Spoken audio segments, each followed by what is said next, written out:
अरे मैं जानता हूँ कि तुम क्या खाना चाहते हो, इसलिए मैं भी खरीदने जा रहा हूँ। अगर गलती से तुम्हारा सामना इस चिकने मॉडल लड़के से हो जाए तो उसे जरूर एक बड़ा सा कुत्ते का सिर देना, नहीं तो अगर उसे देख लिया तो बड़ी परेशानी हो जाएगी। छोटा शुआ इस मॉडल फैक्ट्री में कर्मचारी है। इस दिन वह और उसके सहकर्मी गोदाम को व्यवस्थित कर रहे थे, तब अचानक इस अजीब दिखने वाले मॉडल से डर गए। सहकर्मी उसे सांत्वना देते हैं कि यह सिर्फ ग्राहक के लिए बनाया गया योग मॉडल है। फिर वे दोनों काम से घर लौट गए। लेकिन इस समय अजीबोगरीब मॉडल का सिर हिल गया। जब शाओशुआ घर जा रहा था, उसने अचानक देखा कि पार्क की बेंच पर कोई झगड़ रहा है। जब वह तमाशा देख रहा था, तभी उनमें से एक का सिर घूम गया। डरावनी बात यह थी कि वह वास्तव में एक प्लास्टिक मॉडल था, जिससे वह डर के मारे भाग खड़ा हुआ।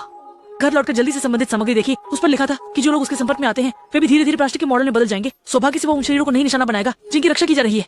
अगले दिन जब छोटा हैंडसम जल्दी घर जाने वाला था, उसने बॉस से कहा कि वह इस्तीफा देना चाहता है, लेकिन बॉस ने उसे सांत्वना दी कि उन अफवाहों पर विश्वास न करे। लेकिन जब वह काम से वापस जा रहा था तो उसने उसी रात उन दो लोगों को फिर से देखा। और भी डरावनी है कि अजीब मॉडल से आने लगा। वो डर के मारे मुड़कर भागते हुए मेट्रो स्टेशन के अंदर चला गया, ये सोचते हुए कि उसने मॉडल को पीछे छोड़ दिया है। पीछे मुड़कर देखा तो पाया कि वह उसके पीछे लगी हुई है और उसे फिर से जान बचाने के लिए भागना पड़ा।